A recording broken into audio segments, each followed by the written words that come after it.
ನಮಸ್ಕಾರ ಫ್ರೆಂಡ್ಸ್, ರಕ್ಷಿಸಿರಿ ಮನೆ ಚಾನಲ್ಗೆ ನಿಮ್ಗೆಲ್ರಿಗೂ ಪ್ರೀತಿಯ ಸ್ವಾಗತ. ಐ ಹೋಪ್ ನೀವೆಲ್ಲರೂ ಚೆನ್ನಾಗಿದ್ದೀರಾ ಅಂತ ಭಾವಿಸ್ತೀನಿ. ಇವತ್ತಿನ ವಿಡಿಯೋದಲ್ಲಿ ನಾವು ಅಕ್ಕರೆ ಕೊಟ್ಟಿಯೂರು ಮತ್ತು ಇಕ್ಕರೆ ಕೊಟ್ಟಿಯೂರು ದೇವಸ್ಥಾನಗಳ ಮಧ್ಯೆ ಇರುವಂಥ ವ್ಯತ್ಯಾಸ ಏನು, ಹಾಗೆ ಈ ದೇವಸ್ಥಾನದಲ್ಲಿ 28 ದಿನಗಳ ವೈಶಾಖದ ಮಹೋತ್ಸವದ ಪೂರ್ತಿ ವಿವರನ ತಿಳ್ಕೊಳ್ಳೋಣ. ಜೊತೆಗೆ ಇಲ್ಲಿ ಪ್ರತಿದಿನ ನಡೆಯುವಂಥ ಪ್ರಮುಖ ಆಚರಣೆಗಳ ಅರ್ಥ ಹಾಗೂ ಸ್ವಯಂಭೂ ಶಿವಲಿಂಗದ ವಿಶೇಷತೆ ಏನು, ಜೊತೆಗೆ ಈ ಕ್ಷೇತ್ರವನ್ನು ದಕ್ಷಿಣ ಕಾಶಿ ಅಂತ ಯಾಕೆ ಕರೀತಾರೆ, ಎಲ್ಲವನ್ನು ಕೂಡ ಇವತ್ತಿನ ವಿಡಿಯೋದಲ್ಲಿ ತಿಳ್ಕೊಳ್ಳೋಣ ಫ್ರೆಂಡ್ಸ್. ನಾನು ಆಲ್ರೆಡಿ ಪಾರ್ಟ್ 1 ಭಾಗ 1 ವಿಡಿಯೋನ ಮಾಡಿದ್ದೀನಿ ಕೊಟ್ಟಿಯೂರು ದೇವಸ್ಥಾನದ ಪೌರಾಣಿಕ ಹಿನ್ನೆಲೆ ಬಗ್ಗೆ. ನೀವು ಯಾರಾದರೂ ಫಸ್ಟ್ ಟೈಮ್ ಈ ವಿಡಿಯೋನ ನೋಡ್ತಿದ್ರೆ, ನೀವಿನ್ನೂ ಆ ವಿಡಿಯೋನ ನೋಡಿಲ್ಲ ಅಂದರೆ ನಾನು ಲಾಸ್ಟಲ್ಲಿ ಎಂಡ್ ಕಾರ್ಡಲ್ಲಿ ಹಾಕಿರ್ತೀನಿ ಆ ವಿಡಿಯೋನ ನೋಡಿ ಈ ವಿಡಿಯೋನ ನೋಡಿದರೆ ಸಂಪೂರ್ಣ ಕೊಟ್ಟಿಯೂರು ದೇವಸ್ಥಾನದ ಸಂಪೂರ್ಣ ಪೌರಾಣಿಕ ಕಥೆಯನ್ನು ನೀವು ತಿಳ್ಕೊಬೋದು. ವಿಡಿಯೋನ ಕಂಟಿನ್ಯೂ ಮಾಡೋಣ ಫ್ರೆಂಡ್ಸ್. ಅದಕ್ಕೆ ಮುಂಚೆ ನೀವು ಇನ್ನೂ ನನ್ನ ಚಾನಲ್ನ ಸಬ್ಸ್ಕ್ರೈಬ್ ಮಾಡಿದೆ, ಫಸ್ಟ್ ಟೈಮ್ ಏನಾದರೂ ನೋಡ್ತಿದ್ರೆ ಪ್ಲೀಸ್ ಚಾನಲ್ನ ಸಬ್ಸ್ಕ್ರೈಬ್ ಮಾಡಿ ನೋಡಿ. ಇದರಿಂದಾಗಿ ನನಗೆ ನಿಮ್ಮ ಮುಂದೆ ಹೊಸ ವಿಡಿಯೋಸ್ ತರಲಿಕ್ಕೆ ಎಂಕರೇಜ್ ಮಾಡ್ದಂಗೆ ಆಗುತ್ತೆ. ಹಾಗೆ ವಿಡಿಯೋ ಇಷ್ಟ ಆದರೆ ಲೈಕ್ ಮಾಡೋದನ್ನು ಮರಿಬೇಡಿ ಫ್ರೆಂಡ್ಸ್. ಬನ್ನಿ, ತಡ ಮಾಡೋದು ಬೇಡ, ವಿಡಿಯೋನ ಕಂಟಿನ್ಯೂ ಮಾಡೋಣ. ಕೊಟ್ಟಿಯೂರು ದೇವಸ್ಥಾನದ ಪೌರಾಣಿಕ ಹಿನ್ನೆಲೆ ಮತ್ತು ಮಹತ್ವದ ಮುಂದುವರಿದ ಭಾಗವಾಗಿ ಇಲ್ಲಿ ದಕ್ಷಿಣ ಅಹಂಕಾರ ಕೊನೆಗೊಳ್ಳುತ್ತೆ. ಸತೀದೇವಿಯ ಆತ್ಮಾರ್ಪಣೆಯಿಂದ ಇಡೀ ವಿಶ್ವವೇ ದುಃಖದಲ್ಲಿ ಮುಳುಗುತ್ತೆ. ಶಿವನು ತನ್ನ ಕೋಪವನ್ನು ಶಮನ ಮಾಡಿಕೊಳ್ತಾರೆ. ದೇವತೆಗಳು ಮತ್ತು ಋಷಿಗಳು ಈ ಪವಿತ್ರ ಸ್ಥಳವನ್ನು ಯುಗಾಂತರಗಳವರೆಗೆ ಸ್ಮರಿಸಬೇಕು ಅಂತ ಹೇಳಿಬಿಟ್ಟು ನಿರ್ಧಾರನ ಮಾಡ್ತಾರೆ. ಸ್ಥಳೀಯ ಸಂಪ್ರದಾಯದ ಪ್ರಕಾರ ಈ ಪವಿತ್ರ ಕ್ಷೇತ್ರವೇ ಇಂದಿನ ಕೊಟ್ಟಿಯೂರು ಮಹಾದೇವ ದೇವಸ್ಥಾನ. ಈ ಕ್ಷೇತ್ರದ ದೊಡ್ಡ ವಿಶೇಷತೆ ಏನು ಅಂದರೆ, ಇಲ್ಲಿ ಒಂದೇ ಅಲ್ಲ 2 ಪವಿತ್ರ ಕ್ಷೇತ್ರಗಳಿವೆ. ಒಂದು ಇಕ್ಕರೆ ಕೊಟ್ಟಿಯೂರು, ಮತ್ತೊಂದು ಅಕ್ಕರೆ ಕೊಟ್ಟಿಯೂರು. ಇಕ್ಕರೆ ಕೊಟ್ಟಿಯೂರು ದೇವಸ್ಥಾನ ಬಾವಳಿ ನದಿಯ ಬದಿಯಲ್ಲಿದ್ದು ಇದು ವರ್ಷ ಪೂರ್ತಿ ತೆರೆದಿರುತ್ತೆ. ಭಕ್ತರು ಇಲ್ಲಿ ಯಾವ ಸಮಯದಲ್ಲಾದರೂ ಬಂದು ಶಿವನ ದರ್ಶನ ಪಡೆಯಬಹುದು. ಇಲ್ಲಿ ಪ್ರತಿನಿತ್ಯ ಪೂಜೆ, ಅಭಿಷೇಕ ಮತ್ತು ವಿಶೇಷವಾದಂಥ ಆರಾಧನೆಗಳು ನಡೆಯುತ್ತವೆ. ಇನ್ನು ಅಕ್ಕರೆ ಕೊಟ್ಟಿಯೂರು ಇದು ಅತ್ಯಂತ ರಹಸ್ಯಮಯವಾದ ಕ್ಷೇತ್ರ. ಬಾವಳಿ ನದಿಯ ಆಚೆ ಇರುವ ಈ ಪವಿತ್ರ ಕ್ಷೇತ್ರವೇ ಅಕ್ಕರೆ ಕೊಟ್ಟಿಯೂರು. ಇಲ್ಲಿ ಶಾಶ್ವತ ಕಟ್ಟಡಗಳಿಲ್ಲ, ಯಾವುದೇ ಗೋಪುರವಿಲ್ಲ, ದೊಡ್ಡ ಕಲ್ಲಿನ ಗರ್ಭಗುಡಿಗಳೂ ಇಲ್ಲ. ಆಕಾಶವೇ ಮೇಲ್ಛಾವಣಿ, ಪ್ರಕೃತಿಯೇ ದೇವಾಲಯ, ದಟ್ಟ ಕಾಡು, ಹರಿಯುವ ನದಿ ಮತ್ತು ಪವಿತ್ರ ಭೂಮಿಯೇ ಈ ಕ್ಷೇತ್ರದ ವೈಶಿಷ್ಟ್ಯ. ಇನ್ನು ಈ ದೇವಸ್ಥಾನ ಕೇವಲ 28 ದಿನ ಮಾತ್ರ ಏಕೆ ತೆರೆದಿರುತ್ತೆ ಅಂತ ನೋಡೋದಾದರೆ, ಈ ಸ್ಥಳದಲ್ಲಿ ದಕ್ಷ ಪ್ರಜಾಪತಿಯ ಯಜ್ಞ ನಡೆದ ಪವಿತ್ರ ಸ್ಥಳ ಎಂದು ಭಕ್ತರು ನಂಬುತ್ತಾರೆ. ಅದರಿಂದ ಇಲ್ಲಿ ಯಾವುದೇ ಶಾಶ್ವತ ಕಟ್ಟಡ ಆಗಲಿ, ಗೋಪುರ ಆಗಲಿ, ಸಾಮಾನ್ಯ ದೇವಾಲಯಗಳನ್ನು ಇಲ್ಲಿ ನಿರ್ಮಿಸಲಾಗುವುದಿಲ್ಲ. ಪ್ರಕೃತಿಯ ಮಧ್ಯದಲ್ಲಿ ಬರುವ ಈ ಪವಿತ್ರ ಸ್ಥಳದಲ್ಲಿ ವೈಶಾಖ ಮಾಸದಲ್ಲಿ ನಡೆಯುವ ಕೊಟ್ಟಿಯೂರು ವೈಶಾಖ ಮಹೋತ್ಸವ ಸಮಯದಲ್ಲಿ ಮಾತ್ರ ತಾತ್ಕಾಲಿಕವಾಗಿ ಪೂಜೆ ವ್ಯವಸ್ಥೆಯನ್ನು ಮಾಡಲಾಗುತ್ತೆ. ಉತ್ಸವ ಮುಗಿದ ನಂತರ ಈ ತಾತ್ಕಾಲಿಕ ವ್ಯವಸ್ಥೆಯನ್ನು ತೆರವು ಮಾಡಲಾಗುತ್ತೆ ಮತ್ತು ಈ ಸ್ಥಳವನ್ನು ಸಹಜ ರೂಪಕ್ಕೆ ಬಿಡಲಾಗುತ್ತೆ. ಇದರ ಆಧ್ಯಾತ್ಮಿಕ ಸಂದೇಶ ಏನು ಅಂದರೆ, ಭಕ್ತರ ನಂಬಿಕೆಯ ಪ್ರಕಾರ ದೇವರು ಪ್ರಕೃತಿಯಲ್ಲೇ ನೆಲೆಸಿದ್ದಾರೆ. ಈ ಕ್ಷೇತ್ರವು ದಕ್ಷ ಯಜ್ಞದ ಸ್ಮರಣಾರ್ಥಕವಾಗಿ ವರ್ಷದಲ್ಲಿ ಒಮ್ಮೆ ಮಾತ್ರ ವಿಶೇಷವಾಗಿ ಆರಾಧಿಸಲ್ಪಡುತ್ತದೆ. ಉಳಿದ ಸಮಯದಲ್ಲಿ ಈ ಸ್ಥಳವನ್ನು ಪವಿತ್ರ ತಪೋಭೂಮಿಯಾಗಿ ಗೌರವಿಸಲಾಗುತ್ತದೆ. ಆದ್ದರಿಂದ 28 ದಿನ ಮಾತ್ರ ಈ ದೇವಸ್ಥಾನವನ್ನು ತೆಗೆಯಲಾಗುತ್ತದೆ. ಇದು ಶತಮಾನಗಳಿಂದ ನಡೆದುಕೊಂಡು ಬಂದಿರುವಂಥ ಧಾರ್ಮಿಕ ಸಂಪ್ರದಾಯ. ವರ್ಷ ಪೂರ್ತಿ ದೇವಾಲಯ ತೆರೆದಿದ್ರೆ ಭಕ್ತರು ಯಾವಾಗ ಬೇಕಾದರೂ ಹೋಗ್ಬೋದು. ಆದರೆ ಕೊಟ್ಟಿಯೂರು ನಮಗೆ ತಾಳ್ಮೆ, ಭಕ್ತಿ ಮತ್ತು ಆಚರಣೆ ಮಹತ್ವವನ್ನು ಕಲ್ಪಿಸಿಕೊಡುತ್ತೆ.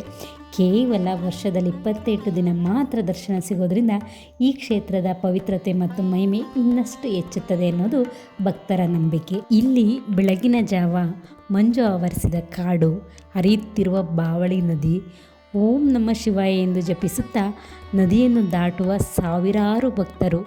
ಈ ದೃಶ್ಯವನ್ನು ಕಂಡಾಗ ನಾವು ಸಾವಿರಾರು ವರ್ಷಗಳ ಹಿಂದಿನ ಪುರಾಣದ ಯುಗಕ್ಕೆ ಹೋಗ್ಬಿಟ್ವೇನೋ ಅನ್ನೋ ಒಂದು ಅನುಭವ ಆಗುತ್ತೆ.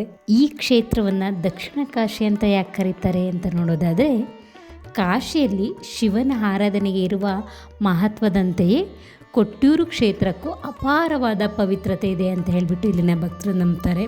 ಇಲ್ಲಿ ಶಿವನು ಕೋಪದಿಂದ ಕರುಣೆಯತ್ತ ಸಾಕ್ತಾರೆ. ಅಹಂಕಾರ ಅಂತ್ಯವಾಗುತ್ತೆ, ಕ್ಷಮೆಗೆ ಜಯ ಸಿಗುತ್ತೆ.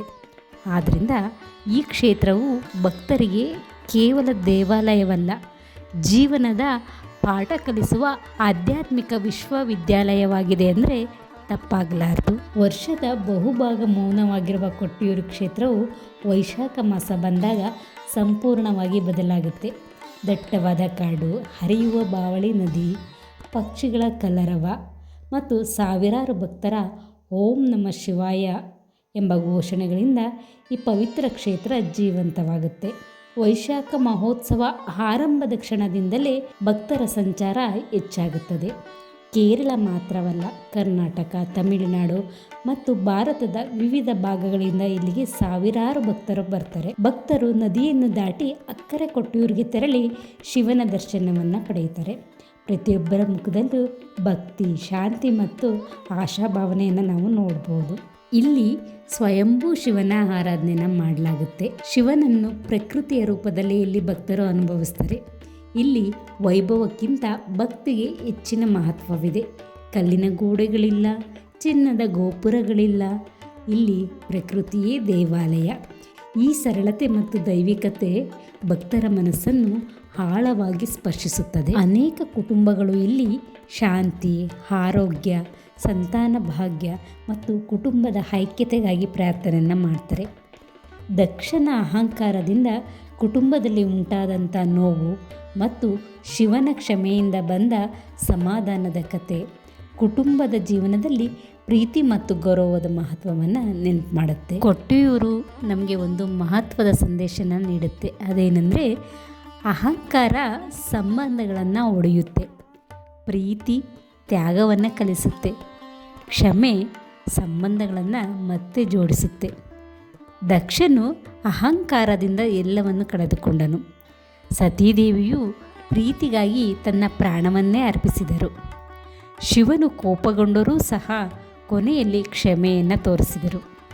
ಇದೇ ಕೊಟ್ಟಿಯೂರು ಕ್ಷೇತ್ರದ ನಿಜವಾದ ಆಧ್ಯಾತ್ಮಿಕ ಸಂದೇಶ. ಫ್ರೆಂಡ್ಸ್, ನಾವಿಲ್ಲಿವರೆಗೂ ಕೊಟ್ಟಿಯೂರು ದೇವಸ್ಥಾನದ ಪೌರಾಣಿಕ ಇತಿಹಾಸ, ದಕ್ಷ ಯಜ್ಞದ ಕಥೆ ಮತ್ತು ವೈಶಾಖ ಮಹೋತ್ಸವದ ಮಹತ್ವಗಳನ್ನು ತಿಳ್ಕೊಂಡ್ವು. ಇನ್ನು ಈ ಪವಿತ್ರ ಕ್ಷೇತ್ರ ಎಲ್ಲಿದೆ ಮತ್ತು ಹೇಗೆ ಹೋಗಬೇಕು ಅನ್ನೋ ಮಾಹಿತಿಯನ್ನು ಕೂಡ ನಾವು ಈ ವಿಡಿಯೋದಲ್ಲಿ ತಿಳ್ಕೊಳ್ಳೋಣ. ಈ ದೇವಸ್ಥಾನ ಕೇರಳ ರಾಜ್ಯದ ಕಣ್ಣೂರು ಜಿಲ್ಲೆಯ ಕೊಟ್ಟಿಯೂರು ಎನ್ನುವಂಥ ಗ್ರಾಮದಲ್ಲಿದೆ.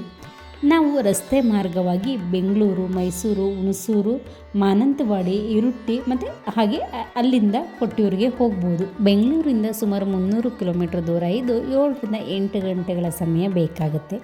ಇನ್ನೇನಾದರೂ ನೀವು ರೈಲಲ್ಲಿ ಹೋಗಬೇಕು ಅಂತ ಅಂದರೆ ಕಣ್ಣೂರು ಮತ್ತು ತಲಶ್ಶೇರಿ ರೈಲ್ವೆ ನಿಲ್ದಾಣಗಳು ತುಂಬ ಸಮೀಪದಲ್ಲಿವೆ. ಇಲ್ಲಿಂದ ಸುಮಾರು 60 ರಿಂದ 70 ಕಿಲೋಮೀಟರ್ ಆಗುತ್ತೆ.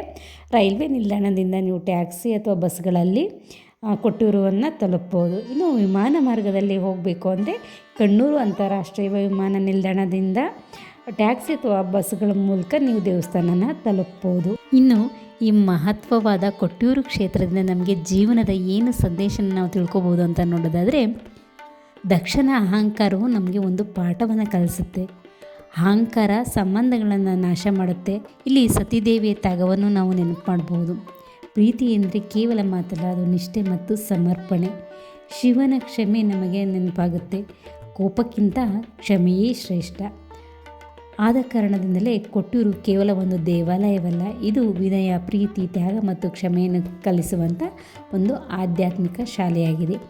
ನೀವು ಯಾವಾಗಲಾದರೂ ಕೇರಳಕ್ಕೆ ಹೋಗುವಂಥ ಅವಕಾಶ ಸಿಕ್ಕಿದರೆ ಈ ಪವಿತ್ರ ಕೊಟ್ಟಿಯೂರು ಕ್ಷೇತ್ರಕ್ಕೆ ಒಮ್ಮೆ ತಪ್ಪದೇ ಭೇಟಿ ನೀಡಿ. ಬಹುಶಃ ಬಾವಳಿ ನದಿಯ ತೀರದಲ್ಲಿ ನಿಂತು ಆಕಾಶವನ್ನು ನೋಡ್ತಾ ಓಂ ನಮಃ ಶಿವಾಯ ಎಂದು ಜಪಿಸುವ ಆ ಒಂದು ಕ್ಷಣ ನಮ್ಮ ಜೀವನದ ಅತ್ಯಂತ ಶಾಂತಿಯುತ ಕ್ಷಣವಾಗ್ಬೋದು. ಹರ ಹರ ಮಹಾದೇವ, ಓಂ ನಮಃ ಶಿವಾಯ. ಈ ವಿಡಿಯೋ ನಿಮ್ಗೆ ಇಷ್ಟ ಆದರೆ ಲೈಕ್ ಮಾಡಿ. ಹಾಗೆ ನೀವು ಇನ್ನೂ ನನ್ನ ಚಾನಲ್ನ ಸಬ್ಸ್ಕ್ರೈಬ್ ಮಾಡದೆ ನೋಡ್ತೀರಾ, ಪ್ಲೀಸ್ ಚಾನಲ್ನ ಸಬ್ಸ್ಕ್ರೈಬ್ ಮಾಡಿ ನೋಡಿ. ನೆಕ್ಸ್ಟ್ ವಿಡಿಯೋದಲ್ಲಿ ಸಿಗೋಣ ಫ್ರೆಂಡ್ಸ್. ದೇವರು ಎಲ್ಲರಿಗೂ ಒಳ್ಳೇದು ಮಾಡಲಿ. ಟೇಕ್ ಕೇರ್, ಬಾಯ್.